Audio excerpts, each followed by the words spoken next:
Hiya folks, welcome to another countdown video. So this time I'm going to be counting down my top 5 favorite Mario spin-off series.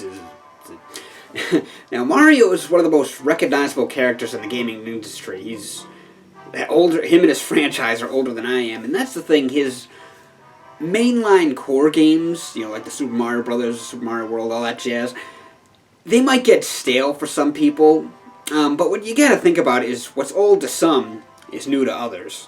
I mean, like my nephews. Take 2 of my nephews for example. One is 4. Another one will be 4 next month, and they know who Mario is, but it's still like a new thing to them. Whereas when I was their age, Super Mario World debuted with the Super Nintendo.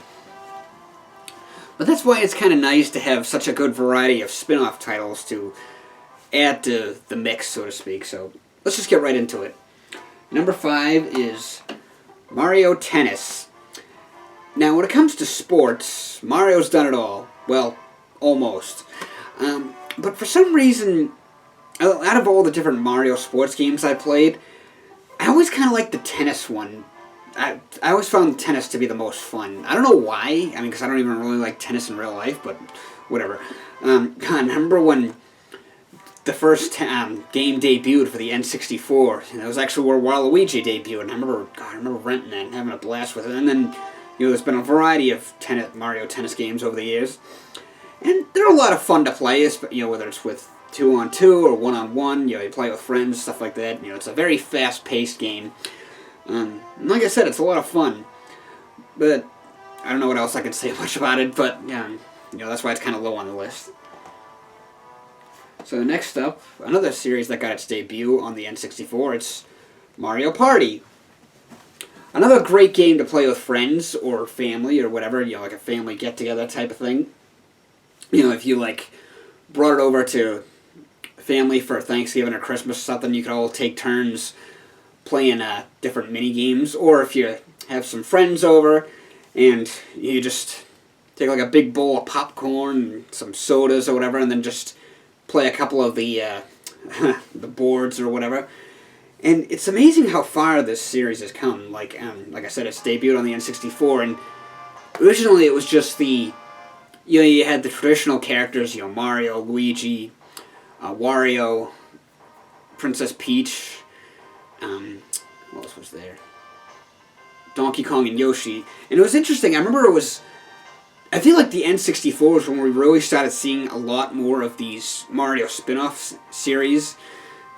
And I think it was around this time they actually changed Princess Peach's name. Because I remember it was originally Princess Toadstool, and then it was around this time they changed it to Peach, or Princess Peach or whatever. Probably because they figured it would be easier to use in games like this. But yeah, the Mario Party games are always so much fun to play with friends. I haven't played any of the newer ones yet. This is the newest one that I bought. This was 5-6 years ago, I think. And like I had said, I like how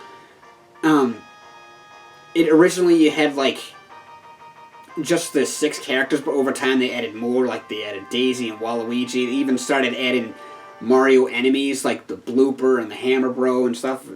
You could play as your Mii, I believe. Maybe not, I don't know. But yeah, these games have come a long way. It's great to see that people still enjoy them. And of course, you have the ones the mini games that use the motion control. Some prefer the more traditional type where you use the controller. Either way, they're always fun games to play. So coming down to number 3, hey, another series that got its debut on the N64, Paper Mario.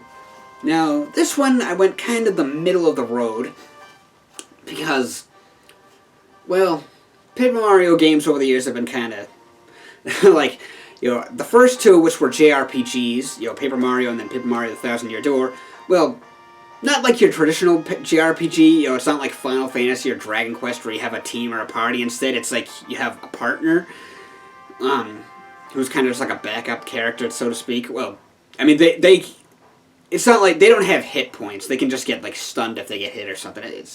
Yeah. And then there was Super Paper Mario for the Wii, and that one was good. It had a good story. Good. The game. That one was more of a platformer / action RPG. Then you had Sticker Star, which I never played that one. You know, I read about it and I watched some Let's Plays and stuff, and I was like, I'm not really feeling it. But then Color Splash, I remember watching like the trailers and Let's Plays and reviews of that and stuff, and I was like, okay, that one, you know, that one actually looks pretty fun. I might give it a shot at some point. I've seen that like on clearance and stuff at Walmart. I still haven't bought it. I do still plan to get it. I just haven't gotten around to it. But yeah, I prefer the more traditional type of Paper Mario games where it was more like a JRPG type of thing. Well, like I said, it's like a different type of JRPG, and you have like, I like how your partners, like in the first game, were literally just Mario enemies with like slight details. Like for example, the first character you get is Goomba Rio, who's literally just a Goomba with a baseball cap.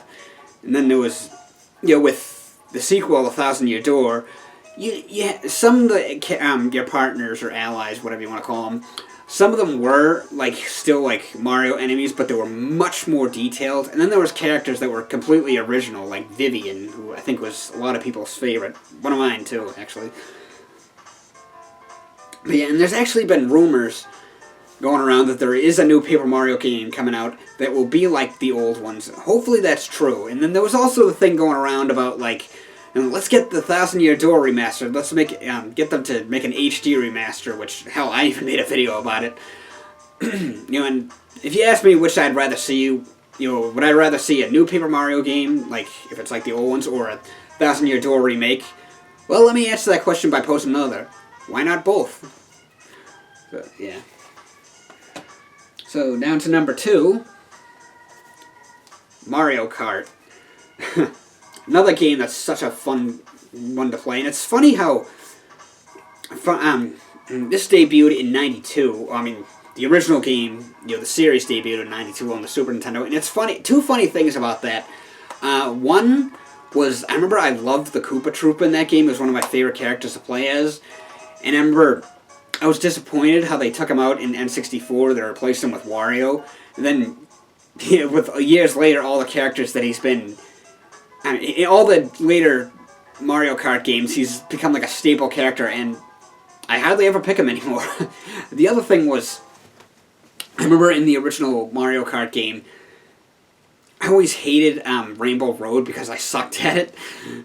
But as time went on, I got better at games and stuff, and then it was like, now I'm like, whenever a new Mario Kart game comes out, I'm like, I get so excited, like, oh, I can't wait to play the new Rainbow Road, like, because this is basically a different one for each game.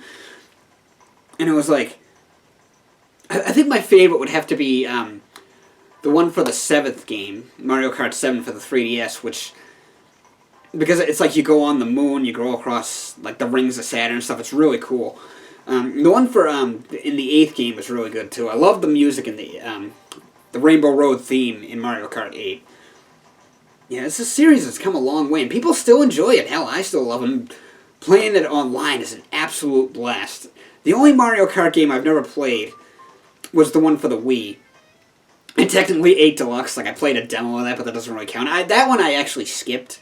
You know, I'm gonna wait for like the next installment because I still have the Wii U version, and it's nice that they ported it over for those who didn't own a Wii U, and you know, obviously there's people who double dipped, and that's fine too. Hell, I've done it myself.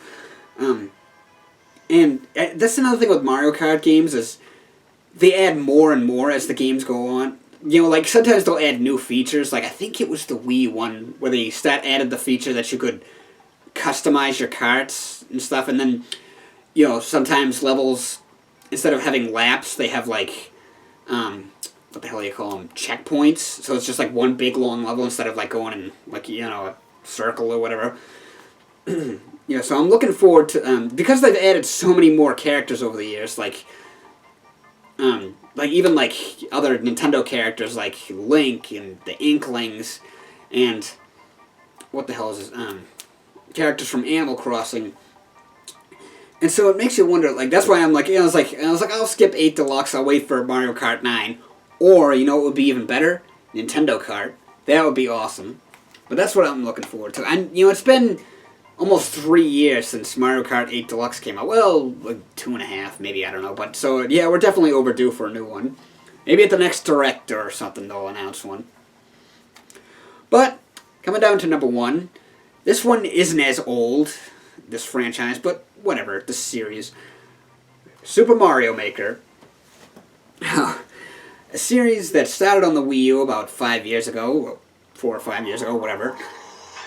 These games are such a blast. I mean, technically there's only 2, but whatever. It's basically like a concept. It's basically if you took Mario Paint and combined it with Minecraft, which, God, Mario Paint, that's an old game. A game that, that's a game that really hasn't aged well, because there's been so many paint programs that have come and gone over the years, and I often think of that as, like, if they ever made a sequel to Mario Paint, I mean, we're talking about, like, almost 30 years ago, but how, would anybody even still play that, because I think Mario Maker is honestly better, in my opinion, but, yeah, so Mario Maker, you make your levels, you upload them, you play other people's levels, you download them, things like that.